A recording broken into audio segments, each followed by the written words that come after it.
Title: Ang kwartong hindi binubuksan sa isang lumang bahay sa baryo, may isang kwarto na palaging nakasara.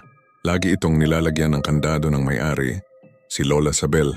Kahit anong tanong ng mga apo niya, lagi niyang sinasabi, huwag na huwag niyong bubuksan. Yan kahit marinig niyo ang kahit ano. Isang gabi bumagyo, nawalan ng kuryente at halos gumuho ang bahay sa lakas ng hangin. Narinig ng apo ni Lola na si Mia ang iyak mula sa kwartong iyon. Parang batang humihingi ng tulong. Tulungan mo ako. Buksan mo ang pinto.